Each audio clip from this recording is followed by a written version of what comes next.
Bom dia para você que está neste MandaCast, nessa segunda-feira abençoada, que você seja também abençoado. O nosso desejo aqui é que você possa estar de alguma maneira sendo alcançado e assim abençoado também nesse MandaCast. Já estou aqui e lembrando aos irmãos que o nosso pastor Vanderlei está de férias, por isso ele não está aqui conosco, por isso ele não está presente. Já deixo um abraço aqui para o nosso pastor Vanderlei, que é aquele que todos os dias está nesse MandaCast fazendo, acontecendo, né? E de uma forma tão abençoada. E também nós sentimos a sua falta, pastor Vanderlei. Deve estar agora, né, tomando uma água de coco, deve estar na beira da praia ou da piscina, mas de uma forma merecida. Que Deus te abençoe. Já estou aqui ao lado do meu amigo, meu companheiro, o pastor Tiago Lug. Bom dia, pastor Tiago. Bom dia, pastor Paulo. Bom dia, Léo. Bom dia, povo de Deus. Que alegria, que privilégio estar aqui. Se o pastor Vanderlei não está aqui, o pastor Joel também não está também, né? Uma segunda-feira já meio muito atípica, né? Nem pastor Vanderlei, nem pastor Joel, e ele não está também porque está cumprindo uma agenda, por isso não está, porque senão faria gosto e estaria conosco aqui, mas já justificando tanto a ausência do pastor Vanderlei quanto a ausência do pastor Joel, agora fica aqui a gente, né? O pastor Tiago, um pastor muito abençoado, e aqui o mero mortal, né? Pastor Paulo, um amigo do coração, pastor Paulo, benção demais. E vamos aí falar um pouquinho sobre um tema muito relevante, desafiador para todos nós. Sim, é o cuidado, irmãos, que na verdade é um cuidado que nós precisamos ter, né, como cristão. Nós vamos falar sobre a dificuldade tanto do pastoreio e uma coisa que se mistura, né, pastor Tiago, que também é o discipulado. Sim. Porque o pastor, ele discipula, e também todos os cristãos precisam ser discipulados e precisam discipular. Então, é um mandamento, né, de Jesus para que nós venhamos ir e fazer discípulos. Bom, pastor Tiago, eu quero entrar nessa hora já e também dar um bom dia para o Léo. Desculpa, meu amigo, o pastor Tiago já te deu bom dia, mas eu não tinha te dado bom dia a você. E você que está aí participando, compartilha, né, seja um missionário virtual agora nessa hora, compartilha para que outros também possam participar dessa programação, e que Deus abençoe a todos nós. E eu aqui, nessa dificuldade toda que vocês estão vendo, né, engolindo seco, porque normalmente quem faz essa parte é o pastor Vanderlei, mas eu faço aqui minha primeira questão para nós batermos um papo, falarmos aqui. Você já pastoreou 2 igrejas, né, pastor? 2 ou 3? 3 igrejas. Como pastor. Mais uma auxiliando seu pai, é isso? Sim, eu pastoreei a primeira congregação 4 anos, depois fui para outra congregação 4 anos, daí depois eu voltei para a igreja da sede, pastoreei junto com o pastor Luiz a igreja da sede 2 anos, se eu não me engano, um ano e meio, e fui para Vinhedo. Fiquei 1 ano em Vinhedo. E agora está com a gente aqui, auxiliando o pastor Joel Estevanato também no pastoreio aqui da igreja local. Bom, então, eu quero que você venha falar junto comigo, conversar junto aqui. O que você encara? Qual que são as maiores dificuldades do pastoreio, pastor Tiago? Qual que você vê que te chama mais a atenção? É claro que tem diversas dificuldades a qual nós encontramos, mas o que você vê que realmente pega, que realmente dificulta o trabalho? A primeira questão é um planejamento ministerial. Isso facilita muito e também dificulta muito quem não tem um planejamento, né? Você saber o que você vai ministrar, planejamento da igreja, planejamento financeiro, de gestão de pessoas, né? Isso é algo desafiador para o pastor, porque dentro da cidade nós temos muitas igrejas, né? E você tem igrejas que têm um grande planejamento e tem outros que não têm um planejamento. Então a primeira questão é o pastor fazer esse planejamento, né? Porque se você não faz esse planejamento, você pode gerar algumas questões na sua Sim. vida. Estresse, autoestima baixa, né? Você pode perder o sono. Então, existe muito essa questão de planejamento. Para mim, o que tem essa questão como uma demanda maior é o planejamento. De você saber o que vai acontecer na sua igreja no final do ano. Né? No final do ano eu quero que essa ministração vou pregar esse tema. Né?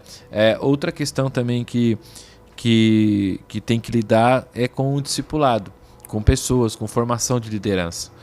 Então, quando o pastor ele tem essa característica de cuidar da liderança, e você formar líderes, é um desafio. Sim.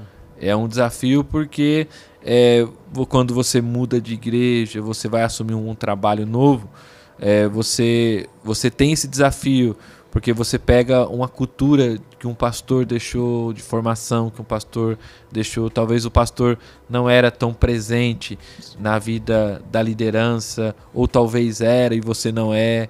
Então tem muito isso, você cuidar de pessoas. Eu entendo que esse desafio é um desafio muito grande para a vida do pastor. Nessa questão do planejamento, pastor, realmente é uma coisa que pode prejudicar muito uma igreja, né? Nesse quesito. O pastor que não é um pastor que saiba fazer ou que não busque fazer, porque saber, muitas vezes a gente tem essa dificuldade e não sabe fazer muitas coisas. Mas a gente tem que ter o interesse, né? Tem que ter a busca. Hoje tem muita ferramenta para te ajudar no pastoreio nesse sentido de planejamento, né? Seja no planejamento da vida pessoal, quanto na vida da igreja, tanto no planejamento de estrutura eclesiástica, no sentido de você dar norte aquilo que você quer trazer para a igreja, naquilo que você quer trazer de crescimento, de ministração. E eu pergunto para você, para a gente bater esse papo, o que você, nessa questão do planejamento, o que você acha que o pastor mais peca e o que deveria ser feito? Qual rumo a dar esse pecado nesse sentido de falhar? Qual é o ato mais falho nesse sentido de planejamento e o que você entende que é um caminho que pode ser seguido? É claro que nessa ação de planejamento tem muita coisa a fazer, Sim. né? Mas o que você, pondera? Isso aqui é muito difícil e tem muita gente que erra nessa situação e uma forma de sanar isso é dessa forma, desse jeito. Eu vejo duas questões primordial. A questão do planejamento eclesiástico, de ministério, de currículo de pregação. Eu acho que isso é muito importante, porque, um exemplo, nós temos aqui no Mandaqui, isso fica muito fácil para a gente. Que o pastor Joel já tem um planejamento eclesiástico, ministerial, já sabe que o que nós vamos fazer, e isso é muito difícil de fazer. Diz a agenda apacentar. A agenda apacentar. Então, se o pastor não tem... Eu vi uma pesquisa uma pesquisa que um pastor falou, se o pastor não tem um planejamento, ele pode, daqui 2 anos, estar pregando as mesmas coisas, batendo nas mesmas coisas. Por quê? Porque falta de planejamento. Então, as mensagens começam a repetir, talvez com um tema diferente, mas o conteúdo é o mesmo.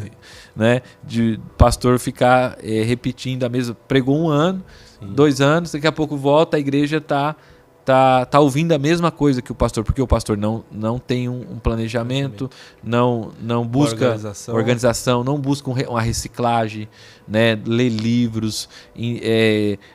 Se o pastor se fecha dentro dele e dentro do círculo dele ali e tal, ele vai ficar limitado a essas questões. Não ouvir outros pastores, não fazer uma busca de campo para saber o que o mundo está ouvindo, o que a igreja está precisando. E também nessa questão de planejamento, também naturalmente nós que vivemos aqui nessa grande cidade, as coisas são muito rápidas, o tempo passa muito rápido, a gente se envolve a muita coisa e às vezes o pastor se coloca nessa também de se envolver com muita coisa e por não ter esse planejamento eclesiástico, nesse envolvimento de muita coisa, ele acaba descuidando de forma da sua disciplina pessoal em ler a palavra, Sim. em ler a Bíblia, em buscar de Deus aquilo que vai ministrar, né? E nesse descuido, né, natural que acaba acontecendo, não que seja certo, mas de uma forma errada,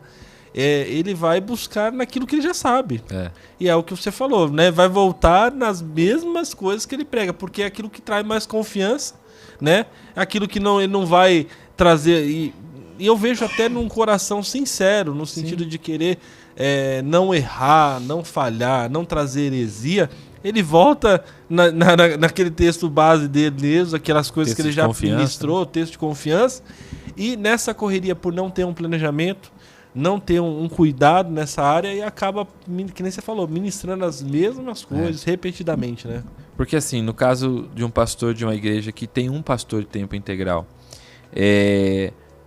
esse pastor, ele visita, ele faz visita, sim, ele vai no hospital, ele acaba fazendo, ele tem que comprar alguma coisa para a igreja, ele que vai, né? A reforma, ele que está engajado lá.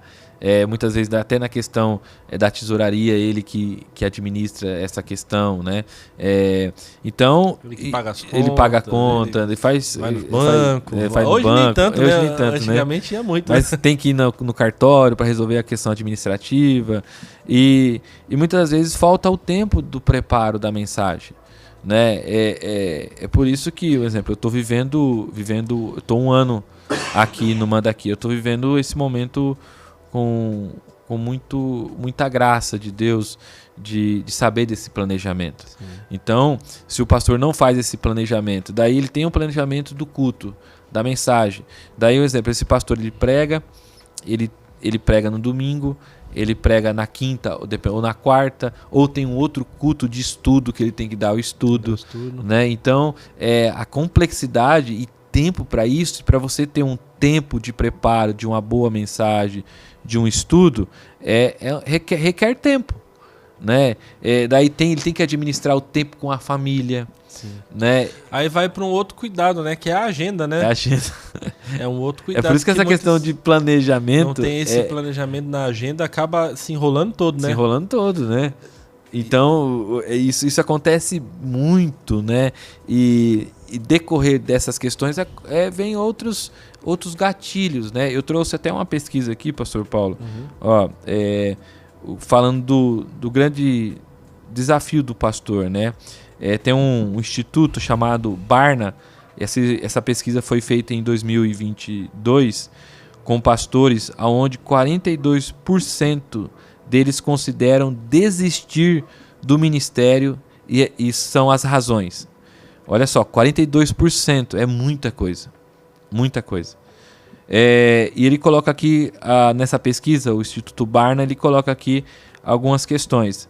Primeiro, o imenso estresse de trabalho, 56%. São razões para desistir do estresse. Então você vê que falta de planejamento gera estresse. Né?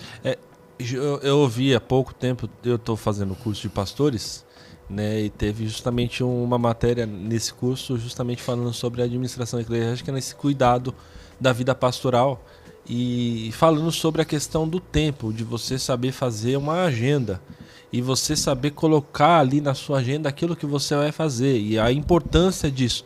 Porque aquele pastor que confia somente na sua mente, às vezes a mente é muito boa, só que isso gera um estresse, porque ele naturalmente tem que ficar revivendo todo dia, o dia inteiro e a semana, pensando o que eu tenho que fazer hoje, o que eu vou fazer amanhã. E aí ele fica com esse planejamento todo mental, e isso, ao invés de ser bom, é dificultoso, porque gera uma ansiedade, gera esse estresse que você está falando. Por quê? Porque a agenda está na mente. E aí também gera um outro estresse, porque na hora que ele fale, ele erra de algum compromisso ao qual ele tinha firmado, traz um estresse dentro dele, porque naturalmente ele não quer errar, ele não quer falhar.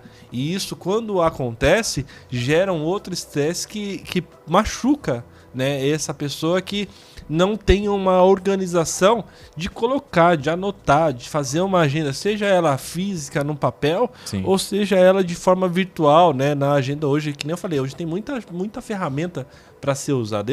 Eu ainda estou engatinhando nisso, estou aprendendo nisso, né? Sou um jovem pastor nesse sentido, estou pastoreando uma igreja pela primeira vez há 10 meses, então pouquíssima bagagem. Claro, estou aqui com o pastor Joel já auxiliando já há um bom tempo e isso me gerou muita bagagem, né, para o meu ministério. Então eu tenho... Você está na prática agora. Agora eu estou aplicando.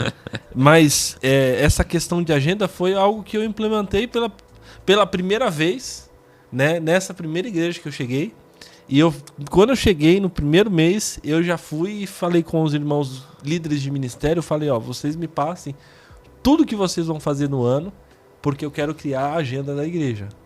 E ter essa despreocupação de ficar montando a agenda durante o ano. Sentar, porque muitas pessoas acabam, eu imagino, né, e pela experiência que eu tive com o pastor Joel e aquilo que ele já falou para mim, e não só para mim, mas no púlpito ou nesse bate-papo, é que tem pastores que acabam se perdendo nessa questão de agenda por não fazer uma agenda prévia. E aí durante o ano fica nessa ansiedade de o que eu vou fazer esse mês? Tá chegando tal coisa. E aí vem essa ansiedade de gerar alguma situação na agenda, algum evento, alguma situação para cumprir naquele mês alguma coisa. Exemplo, no mês do namorado, eu preciso fazer alguma coisa para os casais. No meio das crianças, preciso fazer algumas coisas para as crianças. E por não ter planejado, ele fica com aquela ansiedade naquele momento, porque ele não tem algo planejado, não foi feito algo já antecipado, e isso gera um estresse enorme, né? Sim, e também, Paulo, agora você imagina aí, no caso, o que facilita. Um exemplo, nós seguimos lá a agenda Apacentai. Agora imagine você fazer a programação e ter a preocupação de preparar uma mensagem. Né? É claro que nós preparamos a mensagem, ao dia que cai na nossa escala para pregar, para ministrar, nós vamos dedicar ao estudo, a trabalhar a mensagem, a trabalhar o tema da mensagem. Mas agora, no seu caso, o que te ajuda e ajuda toda a gente que está debaixo desse pastoreio do pastor Joel é você não se preocupar com a agenda eclesiástica da igreja. Né? Então isso facilita muito, né? Então agora imagine a pessoa, como você falou, fazer toda a agenda da igreja e ter a preocupação, falar, Senhor, o que o Senhor quer da igreja esse ano? Né? Qual vai ser o tema desse ano? O que eu vou pregar esse ano? Né? Então isso é bem complexo, né? E se o pastor não tem esse cuidado, ele acaba... Porque, por exemplo, as pessoas tem algumas pessoas que acham que pastor não trabalha. E pastor trabalha muito. Tem pastores e pastores. O pastor, ele se engaja, ele até se cobra, e principalmente os pastores que são de tempo integral, eles se cobram muito mais. Porque eles sabem que eles têm um privilégio ali nas mãos, no sentido de poder fazer aquilo que ele tem que fazer no seu dia, né, que é pastorear de pessoas, sem ter a necessidade de trabalhar fora. Mas a cobrança do pastor, que é pastor, que quer servir a Deus, que tem um coração voltado para a obra, essa cobrança é demais. E ele pensa, eu preciso me engajar, eu preciso fazer, e acaba até acumulando. Né? E o pastor, essa questão, ele tem muita demanda, né? O seu trabalho, a preparação, né? Até o pessoal tem uma brincadeira, né? Que o pastor falou assim, quando a irmã passou e falou assim, viu o pastor estudando, né? A palavra tal, preparando a mensagem. Ô pastor, tá descansando? Daí o pastor falou, não, eu tô trabalhando. Daí essa mesma irmã passou o pastor tava pintando. Ô pastor, tá trabalhando? O pastor falou, não, agora eu tô descansando. Né? Porque infelizmente tem esse preconceito, né? que o estudar, o pastor tá em oração, não é trabalho. De fato, o trabalho do pastor é esse. É esse. É esse o trabalho do pastor. É o principal, Né? é o que os apóstolos falam, né? Quando Sim. eles levantam a diaconia na igreja, lá em Atos 6. Atos 6, justamente eles falam sobre isso. Eles estão falando, a gente precisa cuidar do ofício da palavra, a gente precisa cuidar da ministração, daquilo que nós precisamos passar para o povo. E vocês, diáconos, vão fazer algo que é muito importante e relevante, que é justamente organizar a despensa da igreja, mas não é só o trabalho do diácono, a gente pensa... E aí que eu vou... Deixa eu dar um... Upgrade? Não, só um parênteses aqui. Às vezes a gente, hoje em dia, se levanta diácono e aí pensa que diácono é porteiro, que diácono é aquele que coloca água no púlpito, é o cara que... Não é só isso, irmãos. Não é só. É também isso. Também. Esse é uma das vertentes do trabalho. Assim como o pastor, né, não é aquele que só prega. Né? O pastor não é só o púlpito. Pensa que pastor é só púlpito. Não, mas também é púlpito. Porque o pastor tem o cuidado com ovelha, tem o trato com ovelha, tem o cuidado da linha teológica da igreja, na leitura, na busca por Deus. Então tem tudo isso que engaja. E aí é o trabalho realmente, né? Sim. Então o pastor, quando o pastor... irmãos, grave isso. Quando o pastor começa a sair da função dele e indo, vou pintar, vou construir, tem alguma coisa errada. Por experiência própria, tem algo que está errado no pastor, tem algo que não está bem com Deus, porque o trabalho do pastor é a ministração da palavra, é a vida de oração, é o tempo a sós com Deus, é o preparo da mensagem e o preparo, cuidado da igreja no sentido de discipulado, de formação de líderes, né? Voltando aqui para a pesquisa, um exemplo. Tem alguns outros sintomas, pastor Paulo. Estresse do trabalho, 56%. O segundo lugar, sinto-me sozinho, isolado, 43% dos pastores. Nós estamos falando de pastores que 42% deles consideram desistir do ministério. Né? E as razões são essas: o trabalho, o estresse, 56%, sentir sozinho, isolado, 43%. Algo que cresceu muito no Brasil: divisões políticas atuais, 38%. Né? Estou insatisfeito com o efeito que esta função teve na minha família, 29%. Né? Não estou otimista quanto ao futuro da minha igreja, 29%. Então aqui é uma pesquisa do Instituto Barna que trabalha de 42% dos pastores que consideram desistir do ministério. Né? Então você vê coisas, a maioria aqui é a falta do ato do planejamento, né? Eclesiástico, vida pessoal, família, né? Nessa questão também do sentir sozinho, não em todos os casos, mas uma boa parte, imagino eu, dessa situação, é também a falta de discipulado, né? Sim. De saber que pode contar com pessoas, porque existem ainda hoje alguns pastores que abraçam tudo e pensam que a igreja só vai girar se ele fizer.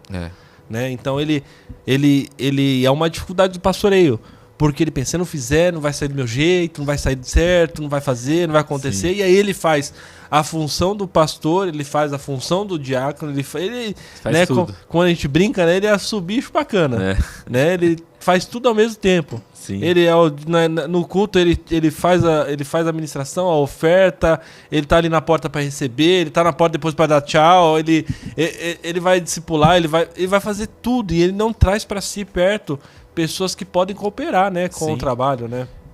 Um exemplo, teve uma igreja que eu era pastor, estava na presidência e tinha 6 congregações. E eu fui ministrar, estava ministrando nessa congregação, eu fui ministrar a ceia e daí eu pedi para um pastor auxiliar da congregação orar para consagrar os elementos da ceia. E daí o pastor veio e falou assim: pastor, faz 2 anos que eu estou nessa igreja e nunca o pastor me deixou orar pelos elementos da ceia. Eu fiquei tão feliz, porque essa questão, né, de concentração só no pastor.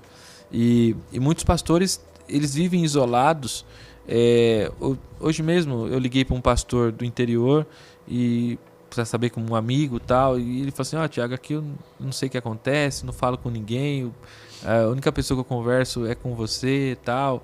Esse isolamento é mau. Isso não traz crescimento. Sim. Primeiro, que nós entramos na questão do discipulado, essa falta aqui desses pastores que querem desistir, o estresse, sentir sozinho, a questões das políticas atuais, insatisfeito com o efeito do ministério da igreja que causou na família, né? Sem perspectiva quanto ao futuro da igreja. Isso é falta de discipulado. Sim. E também é uma questão também nessa situação, que existem, que nem eu acredito, Thiago, você pode me falar se não acreditar dessa forma também. Mas tem dois tipos de isolamento da forma de Deus, Sim. de trabalhar.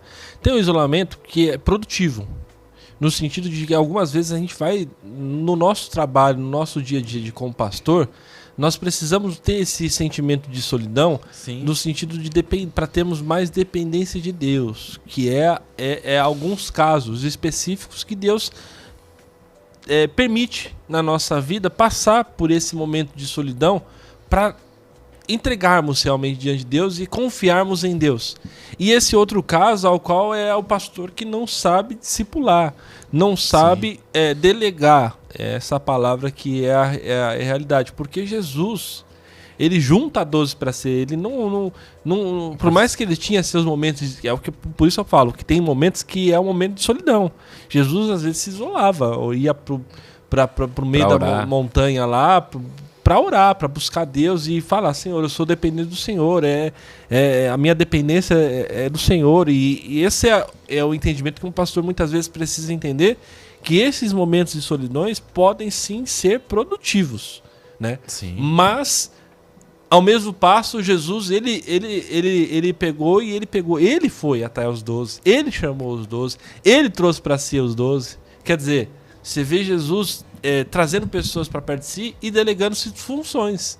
A gente vê que, por pior que seja, era Judas que tinha ali a função de cuidar da bolsa. Sim. Né?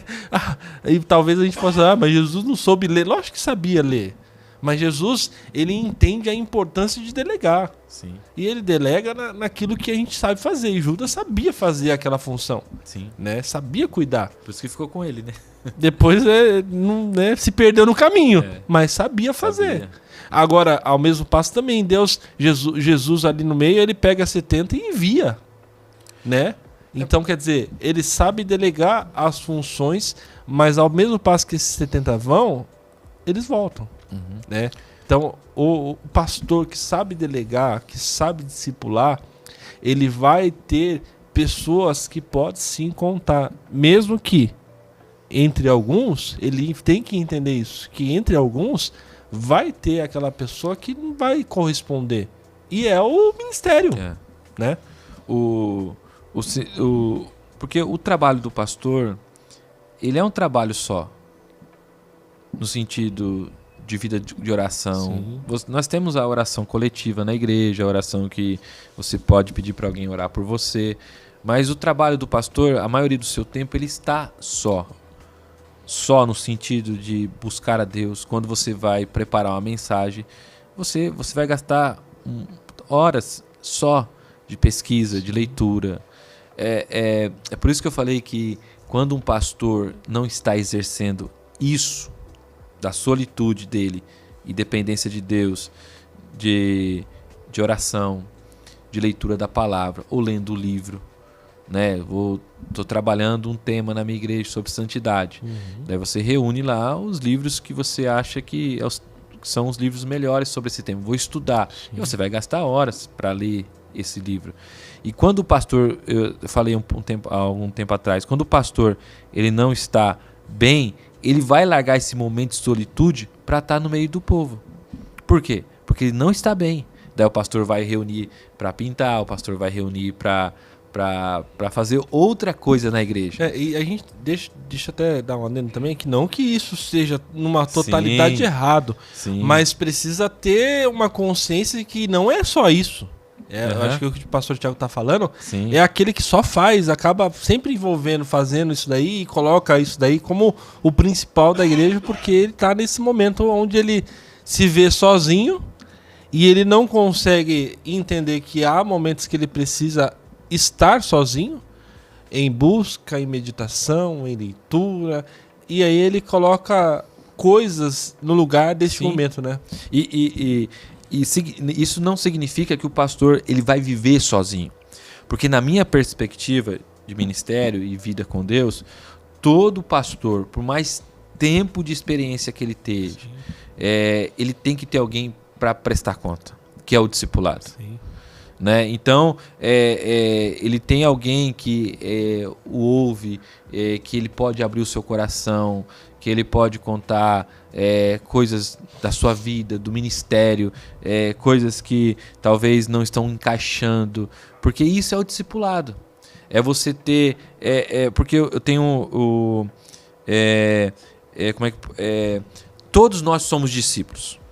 Todos nós somos chamados ao discipulado. A diferença é que existe discípulos que aceitaram Jesus hoje e tem aqueles discípulos que já são maduros. Então, nesse ciclo do reino de Deus, todos nós somos discípulos do Senhor. Então, o pastor, ele é um discípulo do Senhor Jesus. Pode ser pastor, no caso, que já tem uma longa experiência, outros que estão começando no ministério pastoral hoje, mas o que o pastor precisa entender é que nessa caminhada cristã, ele vai ter o tempo dele de solitude, de trabalho, e a maioria do trabalho é um trabalho só, né? Ao qual muitas vezes vai reunir com o seu corpo de eclesiástico para discutir algumas questões, mas a decisão é dele, é algo que Deus deu para ele. E ele vai ter alguém que cuida dele, que ele pode conversar, que ele pode ter um monitoramento da vida, de ministério, né? Alguém mais experiente, alguém que tem uma bagagem maior, né? Então, essa é a ideia do discipulado, né? do ministério pastoral. Então, quando você... o que evita essa porcentagem de pastores que vão desistir na caminhada cristã é o discipulado. Gente, porque assim, eu contar uma experiência minha. A primeira igreja que eu pastoreei, eu fiquei 4 anos. Peguei uma igreja, estava com poucas pessoas, passou um tempo, foi um trabalho assim que alegra até hoje o meu coração. Com 4 anos, era uma igreja autônoma, pagava o aluguel, pagava o meu salário, sobrava dinheiro. Nós estávamos numa crescente de uma igreja de 70 pessoas ao domingo. Era algo assim que tinha tudo para crescer, estava crescendo a igreja. Sim. E daí a minha liderança chega em mim e fala, olha, nós precisamos de você em outra congregação, que você faça o seu trabalho, que é o trabalho de revitalização, porque o pastor fazia menos de 1 ano que estava lá, não tinha dado certo, e pastor Paulo, era uma igreja que é uma igreja muito antiga, o local é antigo, e muitos pastores passou pelaquela igreja, e eu aceitei o desafio de ir para aquele local. Não senti de Deus no meu coração, porque eu entendia que a minha liderança falou que eles oraram. Então, se eles oraram, quem sou eu para falar, né? Foi ao contrário, foi né? ao contrário, né? Eu até teve um impasse, porque eu fiquei com essa dúvida no meu coração, teve algumas questões, algumas reuniões, mas eu fui com o meu coração obediente a Deus e obediente à liderança, que entendendo que era o melhor para mim. E a minha perspectiva, pastor Paulo, é que aquele trabalho ia acontecer a mesma coisa nessa igreja local. E não aconteceu. Não aconteceu. Em 4 anos essa igreja estava bombando. Estava uma igreja abençoada, o povo abençoado. E nessa igreja, de 4 anos, eu fui parar no psicólogo. Nossa. Pressão de crescimento, né? De retorno. Porque a igreja não está crescendo. Até porque também muitos não assumem isso que eu vou falar, pastor, mas há também aqueles comparativos, né? Entendeu? Há uma comparativa, por que não está crescendo? Eu fiz lá e aqui ele não batizou ninguém, tal. E eu trabalhando, orando, buscando a Deus, e falei, meu Deus, o que está acontecendo? Né? Lá estava tão bem e tal. Então você entende que há uma realidade diferente. Sim. Né? É uma igreja, por mais que você pastoreie e você sai, e eu lembro que o pastor falava para mim, olha, aqui vai ser uma escola para você. Né? E essa escola foi uma escola escola mesmo. Foi uma escola mesmo que eu fui escola militar. Diagnosticado com começo de depressão, e eu tive a igreja pagou toda a questão com o psicólogo. Graças a Deus me indicaram um pastor batista, que eu fiz 4 tratamentos com ele, passei por 4 como é que fala? Sessões, né? Terapia, né? E ele falou para mim, Thiago, você não é o primeiro, eu cuido de 8 pastores. Né? Porque eu não conseguia dormir. Eu não conseguia dormir. Eu não dormia mais, achava que tudo de ruim era por causa de mim, né? Que era melhor eu sumir, porque dentro da depressão existem vários sintomas. Teve um pastor da mesma igreja comigo que ele teve o pânico. Então ele achava que ia morrer, foi parar no hospital 3 vezes, achando que estava com infarto, mas não era. E os meus sintomas eram sintomas que a melhor coisa era eu sumir. Então eu sumindo, os problemas iam acabar. Né? E daí eu passei por todo esse processo com o psicólogo, tal. Daí o pastor me tirou da igreja, da frente da igreja. Então, porque eu não tenho vergonha de falar isso, porque é o processo do ministério, né? É o processo do amadurecimento. E mostrar, daí eu li um livro que marcou a minha vida. O Líder é de Carne e Osso.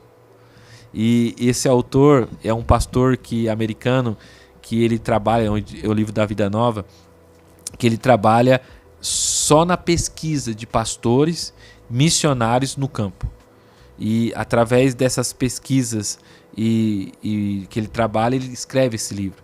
E o tema porque eu sou de carne e osso, é aquele texto de de Pedro, que Jesus anda sobre as águas e Pedro quer andar e ele acaba afundando. E daí por que Pedro afundou? Porque Pedro é de carne e osso. Eu achei muito fantástico esse livro me ajudou muito nessa questão. E nessa questão, pastor, não é que a gente está colocando aqui, normalizando essa situação e falando assim, tem que acontecer mesmo. Não, mas a gente tem que trabalhar para que não ocorra isso, né, pastor? Não que a gente está falando aqui, não, é normal, vai lá, todo mundo vai passar por... Não é isso. É um alerta para que você não passe por isso. Para que você não precise chegar nessa situação que é real e a gente tem que tomar os cuidados devidos. Sim. E por isso a gente está falando do cuidado e das dificuldades do pastoreio, porque se a gente não cuida, tem a gente foi lá volto a falar do curso que eu estou fazendo, e aí tem um pastor da nossa iluminação, não vou falar aqui o nome, mas que fez o cuidado de senhores, de pessoas de idade. E ele já também tem uma certa idade, né? E aí um outro pastor falou assim, cuida de ti mesmo. Mas é uma realidade do pastor. Sim. O pastor Joel, alguns anos atrás, falando com...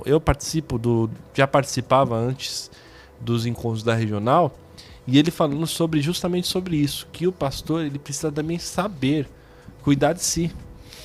Precisa saber cuidar do seu emocional, cuidar da sua parte espiritual, cuidar do seu relacionamento em família, Sim. cuidar do trato com a igreja, saber dar tempo a todas as coisas. E por quê? Porque senão acontece isso.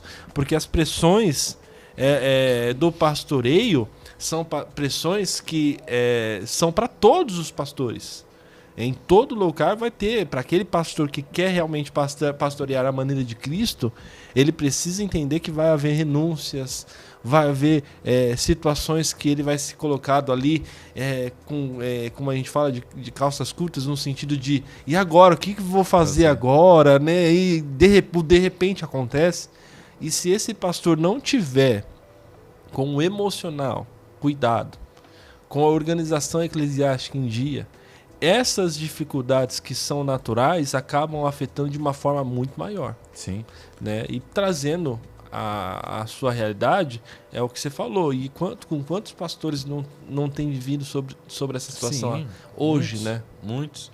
A pesquisa que a gente viu de 2022 é 42% dos pastores que pensam em desistir do ministério. E por isso que Paulo escreve a Timóteo: cuide de ti mesmo e depois da doutrina. Então, a primeiro mandamento, o Paulo está orientando a Timóteo ali, cuidar dele mesmo, da sua vida. Porque os desafios dos pastores incluem a pressão por resultados, né? A crise de confiança, a necessidade de cuidar da saúde emocional, espiritual, lidar com competitividade entre igrejas, né? Isso tudo gera crise, é uma soma de crise. Porque você é cobrado, né, por resultado. E muitos pastores acabam tendo essa falha de entender que a igreja não é uma empresa que você está numa série de montagem ali e as coisas vão acontecendo. Tem tempo na história que não vai. Entendeu? Você prega, você ora, daí cria aquela grande crise dentro do pastor. Mas daí você começa a perguntar, como aconteceu comigo: Deus, eu sou fiel à tua palavra, estou pregando a tua palavra, eu oro, eu busco ao Senhor, não estou em pecado, né? Por que não cresce? Eu acho que a resposta aí, pastor Tiago, também está naquele momento onde Samuel, né, impelido pelo povo, o povo chega no Samuel e fala: pastor, a gente quer um rei. A gente quer um rei, porque todos os povos têm um rei, parafraseando na versão Paulo Guimarães da Bíblia. Não, a gente quer um rei porque todo mundo tem, né? E eles não tinham aquela frase que a nossa mãe falava pra gente: mas você não é todo mundo. Mas eles falam: não, todo mundo tem, a gente também quer ter e tal. E eu vejo naquele momento Samuel abatido. Sim. Abalado, indo falar com Deus, falando assim: ó, esse povo tá pedindo um rei. E Deus, ele vem com uma palavra sobre Samuel, falando: ó, Samuel, fique em paz, né? Trazendo para minha tradução, fica tranquilo, porque eles não estão contra você. Não é contra você, é contra mim, né? Quem eles rejeitaram não foi o Samuel. Sim. Foi a Deus. E muitas vezes nessa situação do pastoreio, é o que você falou, às vezes não vai acontecer da forma que a gente imagina e quer que aconteça. Mas como você falou, a gente está fazendo tudo certinho, a gente está fazendo a cartilha, cumprindo a cartilha à risca, a gente ora, a gente jejua, a gente cuida, busca, vai atrás das ovelhas, né? Pastoreia, discipula, a gente tem uma programação certa da igreja, mas às vezes não acontece. Só que aí eu tento colocar isso dentro do meu coração e busco colocar isso dentro do meu coração, porque a igreja tem um dono, e não sou eu. A igreja não é do pastor, né? Do pastor Paulo. Carne física, Paulo Guimarães. Eu não sou dono da UBPC Jardim Teresa. O pastor Joel não é dono da igreja UBPC Manda Aqui, né? E aí você pode ver qualquer pastor, porque a igreja tem um dono. Sim. E esse dono é Jesus. E quando não acontece alguma coisa do jeito que a gente quer ou a gente planeja, a gente tem que entender que esse dono tem tempo para todas as coisas. Sim. Ele tem a sua forma de fazer, ele tem o seu tempo de fazer. E aí o que a gente precisa fazer com o pastor, ao invés de ficar lamentando, pensando qual que é o meu erro, qual que é a minha falha, é ir para esse dono da igreja e falar: Senhor, estou aqui, estou servindo, mas não está crescendo. Senhor, me mostra, me revela se eu tenho que mudar algo. E, irmãos, é uma realidade que é difícil, né? Ainda não vivi essa realidade, no sentido de, porque eu sou novo, então ainda não cheguei nesse ponto onde o pastor Tiago está falando. Então estou falando de uma coisa que eu não conheço. Sim. Ouso a falar no sentido daquilo que eu entendo pela palavra de Deus. E o pastor Tiago tem total liberdade para falar se não é realidade. Porque quando se chega nesses impasses da vida, o que a gente precisa fazer sobre todas as coisas, que não é fácil, volto a falar, mas é fazer o que a palavra diz, é confiar em Deus. É entregar sobre Ele as nossas ansiedades. A palavra em Filipenses capítulo 4 fala isso. Colocar sobre todas as vossas ansiedades. E ali fala pra gente colocar, mas de que forma? Em oração. E aí é interessante que nessa palavra de Filipenses, ele fala pra gente orar com súplicas, mas ele fala também com ações de graças. Porque, irmãos, se há uma coisa que precisa mover o coração do cristão e tem que estar permeando a vida do pastor, é a gratidão. Né? E quando você vive isso, você olha para a história, né?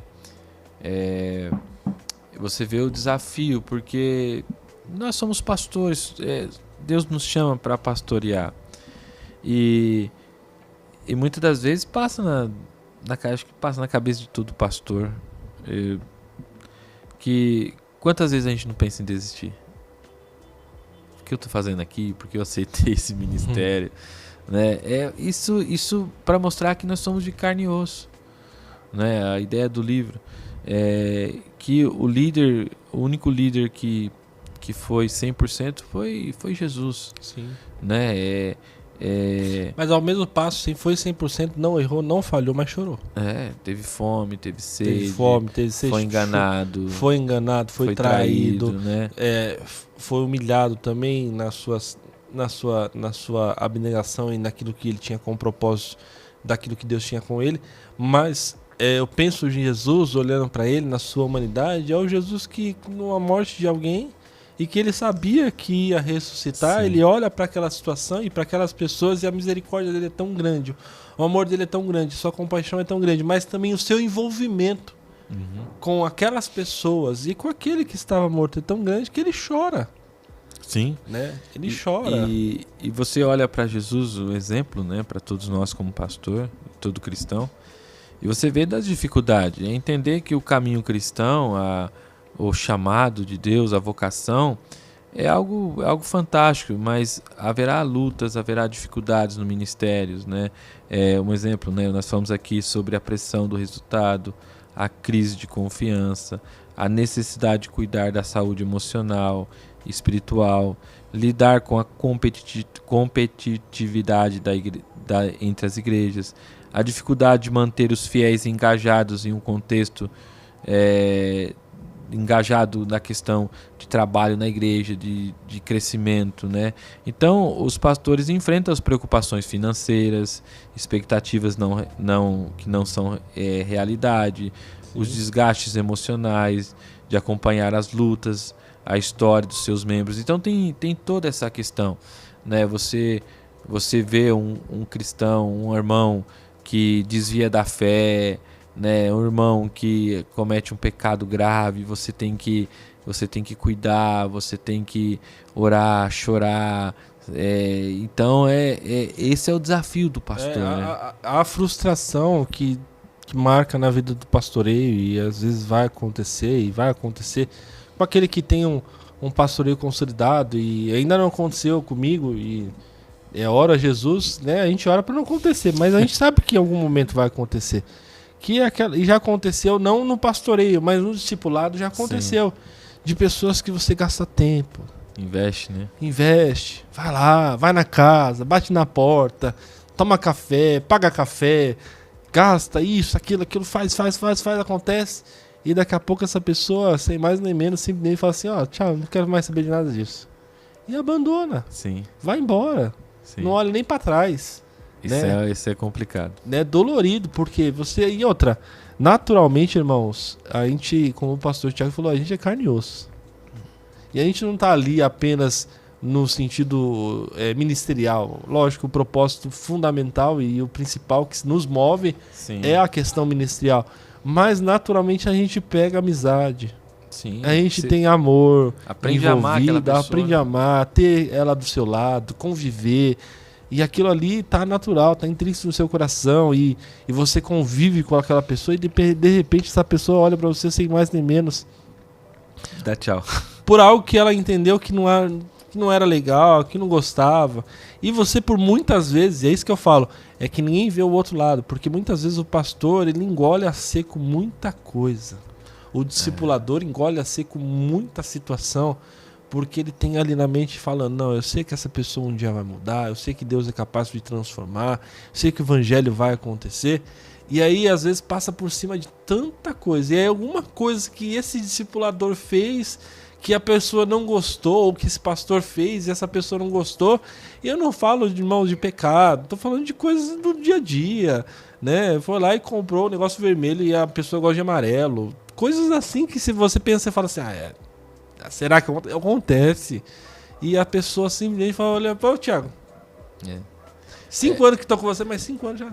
Não, mas é interessante que tem coisas, Paulo, que a gente... um exemplo, uma experiência, né, que eu tive. Chegou uma irmã no culto, antes de começar o culto, foi na época da pandemia, nós tínhamos 2 cultos em Sumaré, um de manhã e um à noite. Da irmã falou assim, olha, eu quero pedir perdão pra você. Eu falei, mas o que eu fiz, né? Eu achei que você tinha alguma coisa contra meu esposo, contra mim. Eu falei, meu, de onde a irmã tirou isso? Né? Sabe? A gente lida com essas questões que marcam a nossa vida. Por isso que o pastor ele tem que ter alguém para conversar. Ele tem que ter alguém, alguém para discipular ele. Né? Porque as dores do ministério são dores... se o pastor ele não estiver com o coração sarado, ele pode gerar um coração amargurado. Sim. Né? Daí o pastor se torna amargo, o púlpito se torna amargo. Daí aquele lugar de lavar roupa, né? Aquele pastor que discipulava, ele não vai discipular mais, não vai investir mais em ninguém. Eu já conheci pastores, não, eu não vou investir porque investi numa pessoa, aquela pessoa me traiu e foi embora, e agora eu só vou cuidar da igreja sozinho, não vou mais discipular ninguém. Então acaba gerando esse ministério amargo. E eu olhando para Paulo como exemplo de pastor e discipulador, Paulo ele tinha muitos cooperadores e no final do seu ministério ele acaba sozinho. Sim. O único que ele brigou lá, que João Marcos, que teve um problema lá, ele é o único que sobrou. Sim. Alexandre, o Latroeiro, trocaram o evangelho pro mundo, né? Muitos fizeram males a Paulo, mas Paulo não desistiu. E você vê que Paulo está curado no seu ministério e no último momento de vida dele, porque não tem... Paulo foi um exemplo, né? Depois de Cristo é o nome mais proeminente no Evangelho, né? E você vê Paulo tá preso, pronto para ser morto, no seu julgamento ninguém vai ao seu favor, ninguém aparece, seus amigos não aparecem, os cooperadores não aparecem. O único que tá lá, que é útil ao ministério, foi alguém que ele teve um problema lá no passado. Sim. E como você entende que o ministério dele foi um ministério abençoado, de um coração não amargurado? Porque ele poderia ter, nem esse, ele poderia ter investido. Sim. Porque por causa de João Marcos, que tem a briga que separa Barnabé e Saulo. Um vai para um canto, outro vai para o outro. Você vê o tamanho da briga. Não foi qualquer briga, não foi qualquer discussão, foi a briga. Foi a discussão. E no final do ministério de Paulo, quem está lá? João Marcos. Né? Então você entende que Paulo tem um coração tratável, um coração quebrantado. Entender que no ministério, na caminhada cristã, a gente vai ter decepções, a gente vai ter pessoas que a gente investiu a vida, gente que andou do seu lado e chega uma hora, pastor, estou indo para outra igreja porque acho que o meu tempo aqui já deu, né? Isso daí ainda é o menos pior, Thiago, né, pastor Thiago? Esse é o menos pior, porque tem aquele que passa a perna, aquele que te dá, que faz aquilo que aí você nunca pensou e imaginou, né? Então esse daí que ainda chega e fala assim, eu tô indo para outro ministério, dói, mas é uma situação, mas e aqueles que agem por trás, fala mal de você por trás, né? Traz prejuízo dentro da igreja. Sim. Né? Então, eu tenho como exemplo, agora falando de pessoas próximas a nós, eu tenho como exemplo o presbítero Fabiano. Sim. Né? A história dele é uma história bem de situações como essa que a gente está apresentando. Né? Claro, existem ali pessoas que deu certo. Uma dessas pessoas que deu certo no ministério do Fabiano, nessa questão de chamado, de restauração, foi eu. Quem me discipulou foi o pastor Johnny, lá de Mariporã, né? Mas quando eu cheguei para vir para o ministério, trabalhar na igreja, Eu estava de banco. Eu tinha escorregado no tomate, na cebola, em toda a hortaliça. E o Fabiano estava precisando de alguém aqui no escritório para cuidar dessa parte de computadores e tal. E ele também alguém que tivesse esse entendimento de planilha e tudo Sim. mais. E um dia o Johnny, ele falou que precisava de alguém para formatar umas máquinas e tal. E ele me chamou. E eu estava de banco. E eu vim, fiz um dia um trabalho. Daqui a pouco ele me chama no outro dia, foi ficando, ele até o dia que ele me fez o convite de trabalhar. E ainda assim, quando ele fez o convite, eu estava de banco. Depois de algum tempo, eu descobri que o pastor Joel e o pastor Luciano, né, foram conversar com o Fabiano. E nessa conversa com o Fabiano falou, não, eu assumo, eu me responsabilizo pelo Paulo. E quer dizer, então, né, segurou a bronca. Graças a Deus deu certo. Mas eu tô falando do Fabiano porque eu fui um dos que deu certo. Mas maiores foram aqueles que não deu certo. Sim. De pessoas que ele investiu, mas não só investiu tempo, como investiu recurso. Sim. Pessoas que ele trouxe para perto, investiu recurso. Pessoas, pastor Thiago, que estavam na lama.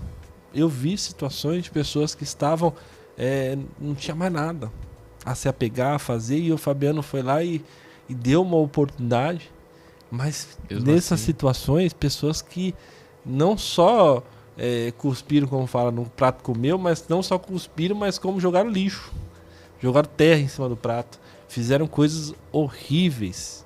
Mas eu falo o Fabiano como um exemplo, por quê? Porque por mais que essas pessoas, é claro, machucaram, magoa, entristece, dói, né? Mas ao mesmo tempo, Fabiano depois passava algum ano ou alguns meses, mas ele daqui a pouco viu uma outra situação, viu uma outra pessoa e falava, não, deixa eu dar a mão de novo. E corria o risco de novo dessa situação, porque ele vai lá, investe dinheiro, investe recursos, e tem gente que olha e fala assim, mas como, não vou falar uma palavra, mas como esse Fabiano é bobo, né? Olha lá, não sei o quê. Mas não é isso, irmãos. É o entender de que o ministério traz também essas situações. Sim. E que não é porque a gente tem uma mágoa, uma situação passada, que a gente tem que trazer essa experiência passada para a experiência atual e não investir mais em pessoas. Pelo contrário, a gente tem que correr risco. Sim. Foi um risco. A nossa vida, a minha vida do ministério foi um risco que ele assumiu, o Fabiano assumiu, mas um risco que Deus assume. Porque ele traz para aquilo que é mais importante. Mas assim, pastor, o que vale muito essa questão é como você vê o coração. Porque o ministério, esse ministério, não tem como você olhar, um exemplo, eu sou pastor, daí eu chamo o Léo para ser pastor. Vejo que há um potencial na vida dele. E de fato tem um potencial na vida do Léo. E só que nessa história, daí você vai lá e investe, paga um seminário, investe recursos, tempo com ele. Só que nesse período, o Léo, ele pode sofrer algum desvio. Sim. Né?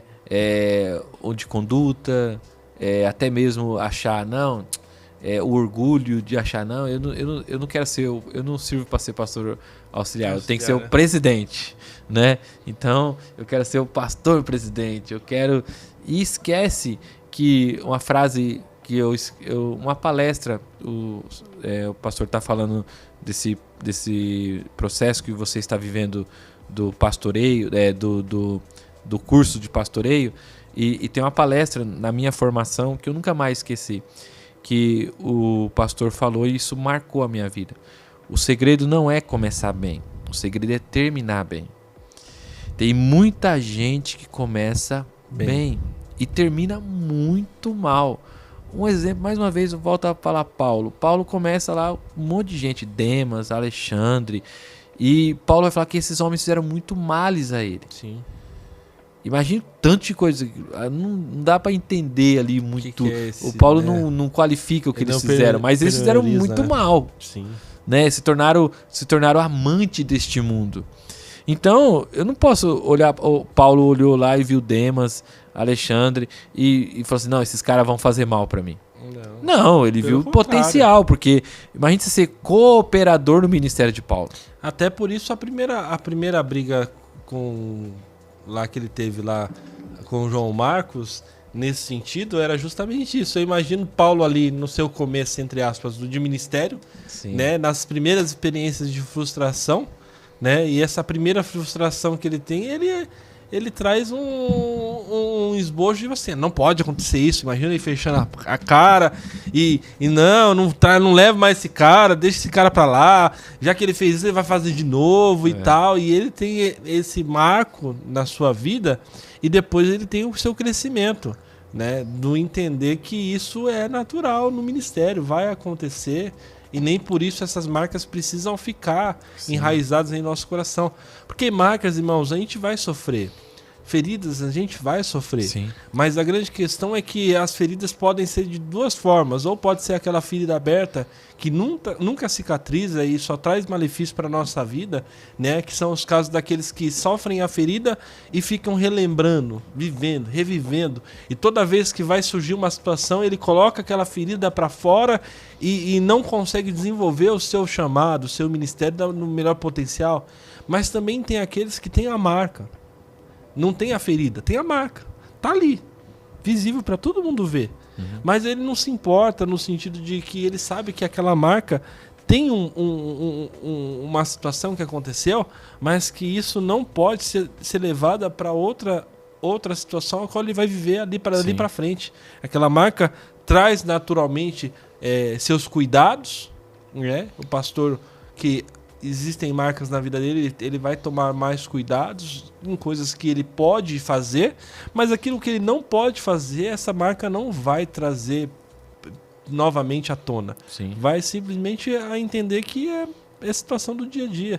Porque também a gente tem que entender que o dono da obra é o Senhor Jesus. Sim. Ele é o dono da obra. E muitas questões que nós passamos é para o nosso crescimento. Né? Eu dei o exemplo do Léo.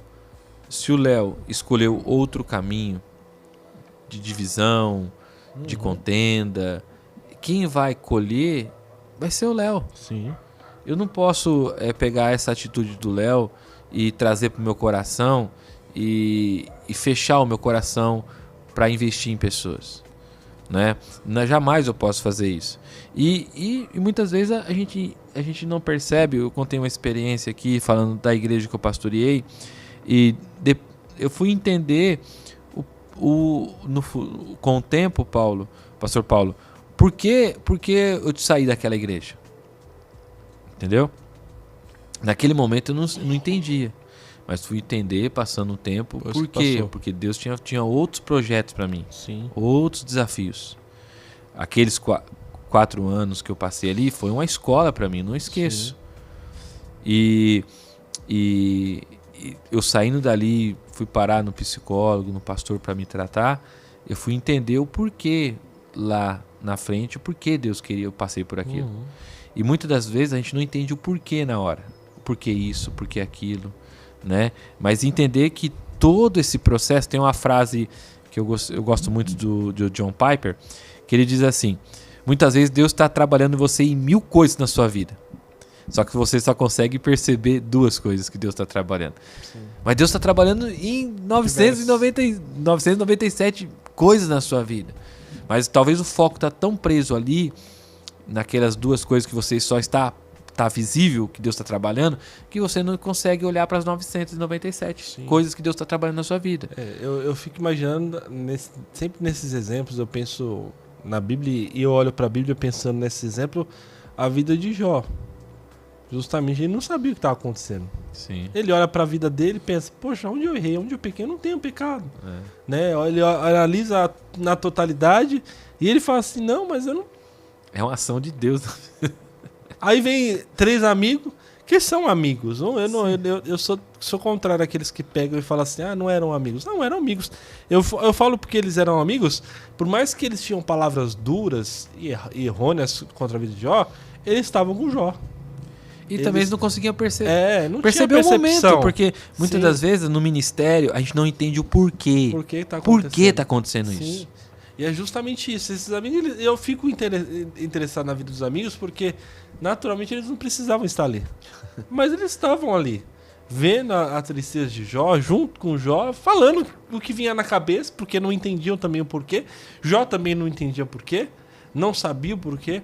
Mas depois a gente vai ver lá no capítulo 42 o desfecho daquilo que acontece. Jó, por não perceber e não entender, não via o plano que Deus tinha.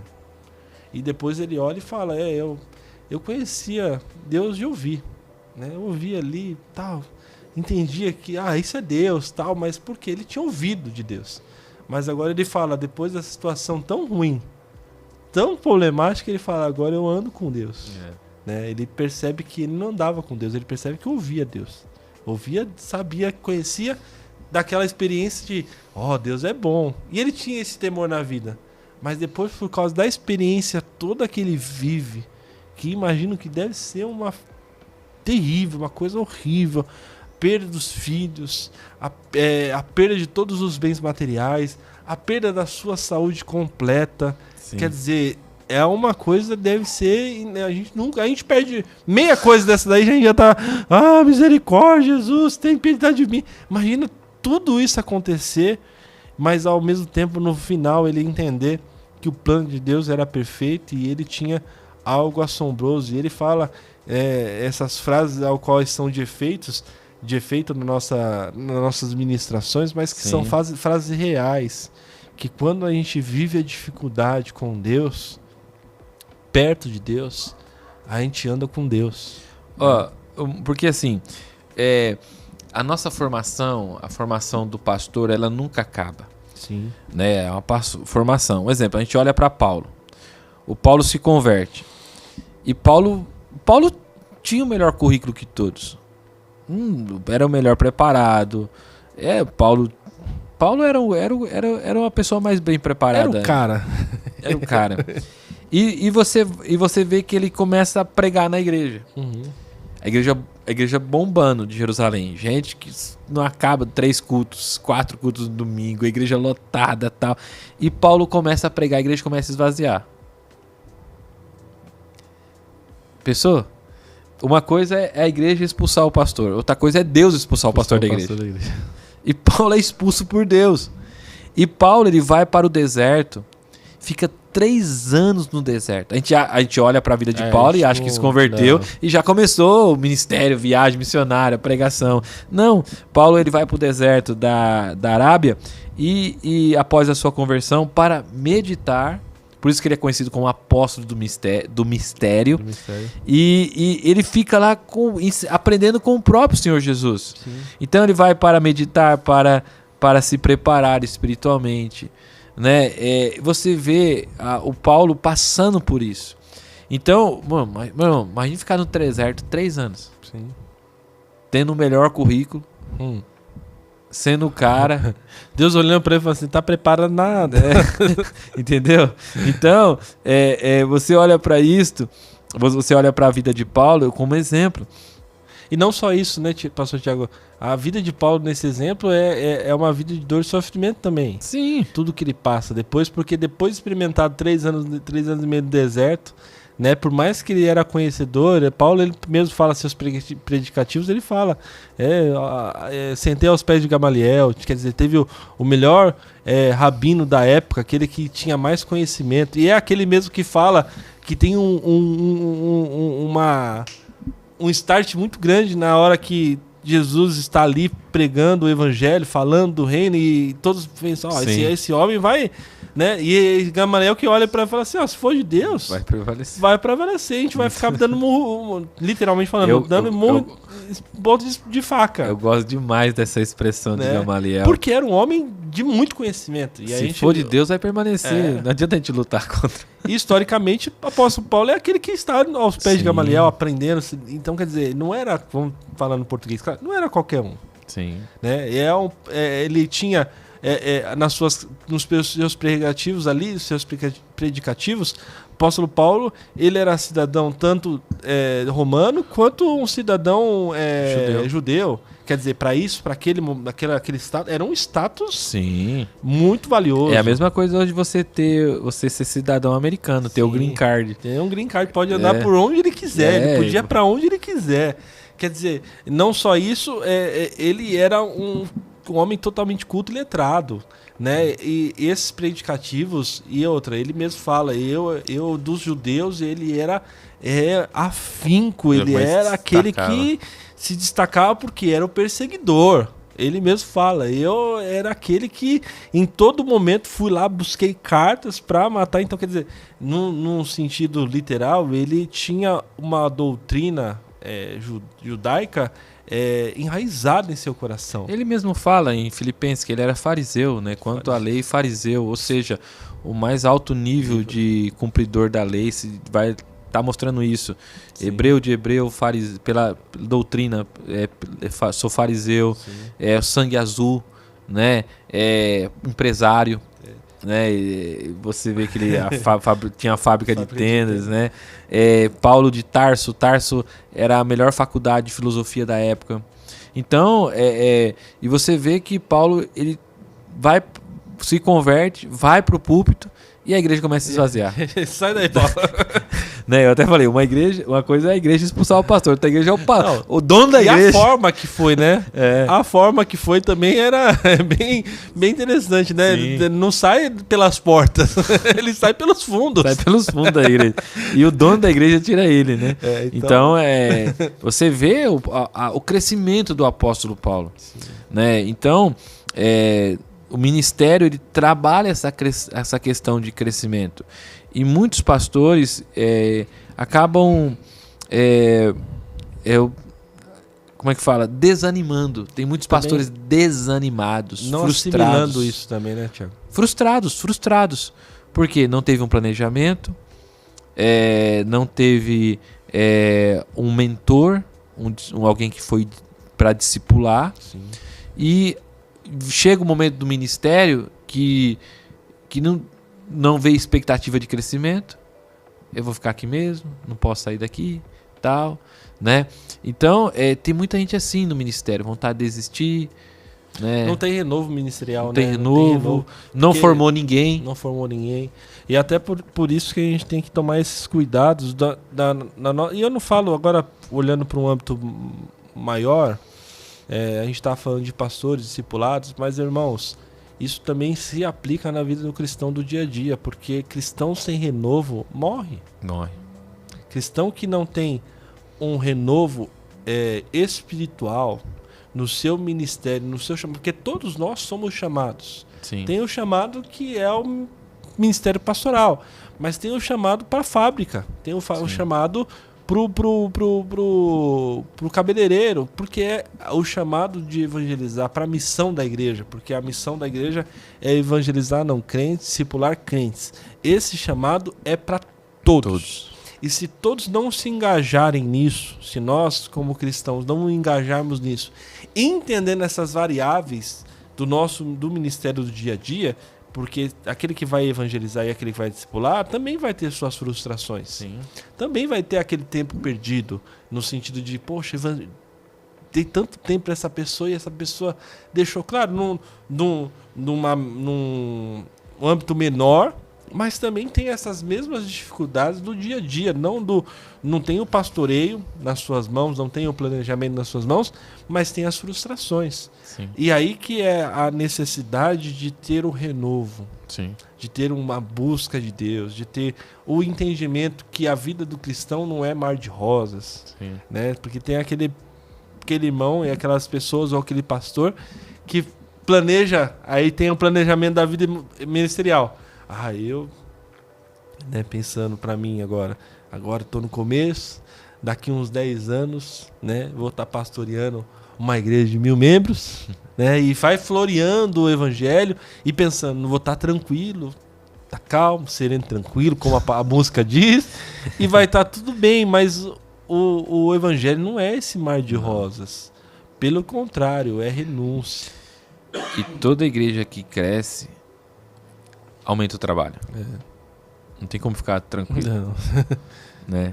Então, todo crescimento gera problema. Sim. Então, o pastor vai ter que... Se a igreja cresce, ele vai ter que estar lidando com o problema. Então, E quanto maior a igreja, mais você tem que confiar em pessoas. Sim. Porque Né? você não consegue fazer nada sozinho. Não dá pra fazer sozinho. É aquele pastor que tá acostumado com uma igreja de 30 pessoas, no meu caso, 30, 40 pessoas, que consegue olhar pro todo, olhar o todo, contar a ovelhinha. Esse aqui não veio, esse aqui não veio, esse aqui eu tenho que mandar mensagem, esse aqui eu tenho que ir lá na casa dela, esse aqui. E ele tem essa totalidade, dessa visão ampliada, mas quando o crescimento é exponencial na igreja, ele tem que entender que não vai conseguir contar mais ovelhinha. Não. Mas ele precisa de pessoas. Formar obreiro. Formar pessoas, formar obreiras. E se ele não tem esse tato, ele não tem esse cuidado, ele se perde. Né? Ele vai tentar contar a ovelhinha de uma igreja de 200 pessoas e vai ficar doido. Não vai, não é verdade? Vai ficar maluco, porque ele vai tentar, né, alcançar uma coisa que não é alcançável, não é atingível. Sim. E acaba se frustrando também, né?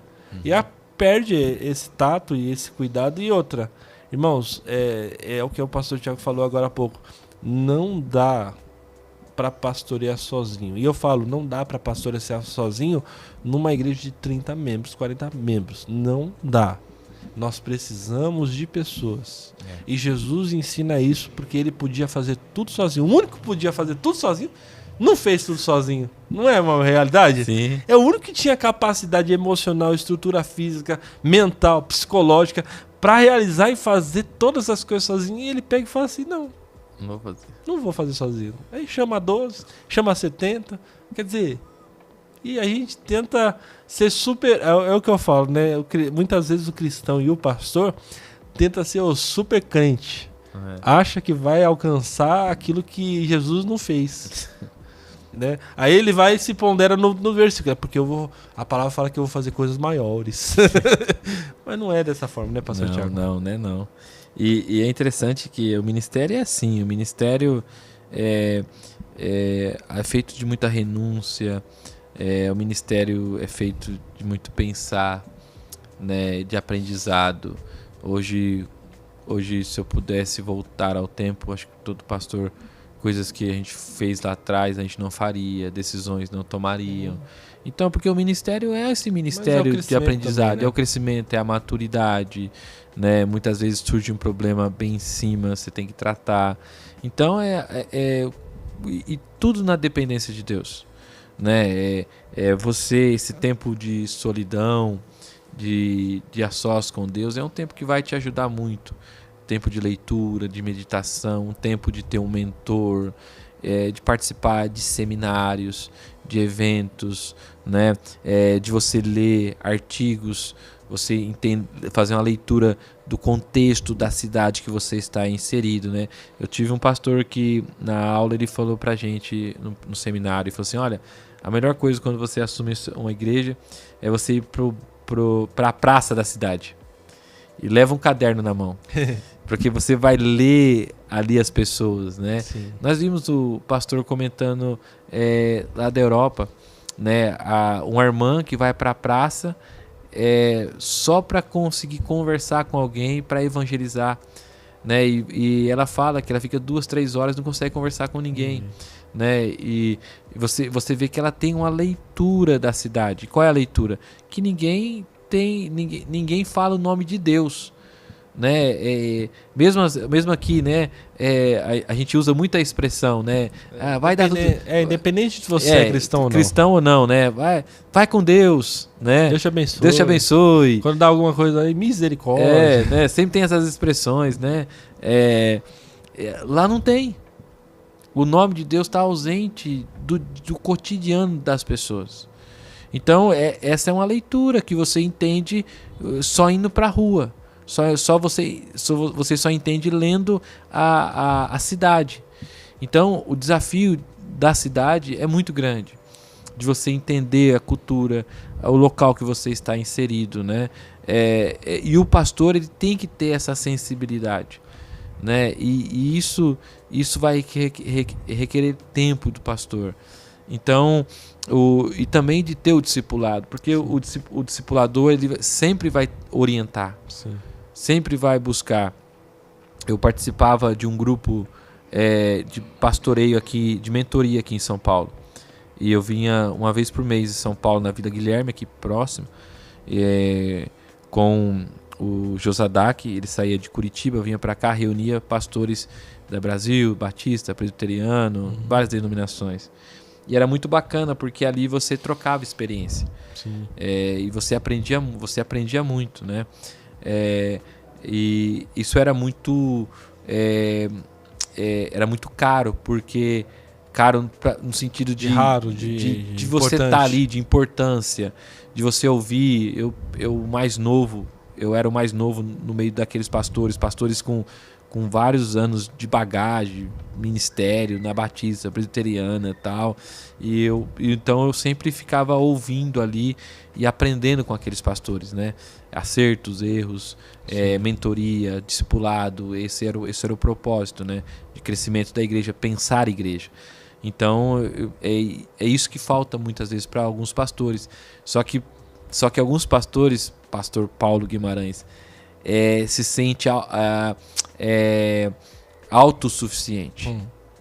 Não quer conversar, não quer ter ideia de ninguém, não quer, não, é a minha ideia, é o meu jeito. Eu sei. Né? Eu não preciso de nenhuma ideia. Sim. Então, esse pastor acaba se fechando para ele mesmo. E entende que em outros lugares tem coisas boas para aprender. Você vai aprender muito, né? Ouvindo pessoas, ouvindo pastores. Sim. Glória a Deus. Bom, pastor Thiago, fica esse gostinho de continuar aqui com você, mas já estamos encerrando o nosso MandaCast nessa segunda-feira. Eu quero aqui deixar essa oportunidade para você dar as suas considerações finais. Meus irmãos, que Deus abençoe a todos que participaram desse programa aqui. E minha consideração é que você seja uma pessoa que volte o seu coração para o Evangelho, para o discipulado, né? Não ande sozinho, não ande sozinha. Busque alguém, um homem de Deus, uma mulher de Deus para estar com você, para mentorear a sua vida, para discipular, cuidar de você, orar junto com você, aprender da palavra de Deus. E as lutas vão vir, e essa pessoa vai estar ao seu lado e vai te fortalecer para a sua caminhada. E para o pastor também procure alguém. Se vocês têm caminhado sozinho, procure alguém de confiança para te mentorear, alguém que tem uma bagagem a mais que você, e busque isso, né? Busque isso. Glória a Jesus. Bom, Léo, você quietinho aí, né, na técnica, agradeço a sua vida, que Deus te abençoe, Léo.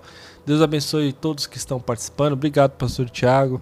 Obrigado pela sua maestria, como diz o pastor Vanderlei, né? Te louvo a Deus pela sua vida. Obrigado. Por você estar conosco aqui. É um homem de Deus e é um homem que tem somado muito no nosso ministério. Tenho aprendido muito com você, viu? Eu também tenho aprendido muito com vocês aqui. Para mim tem sido um bálsamo na minha vida. Vocês, toda a equipe aí. Glória a Deus. Bom, ficamos por aqui, meus irmãos. Eu não sei encerrar, como o pastor Joel fala às vezes no púlpito, eu não sei encerrar, não. Não sei como encerro isso aqui, não. Encerra aí, Léo. Mas o Léo vai lá, aperta o botão. Aperta o botão, encerrar. Mas Deus abençoe a vida de vocês. Até amanhã temos o nosso MandaCast aí. E que Deus abençoe. Um forte abraço e tamo junto.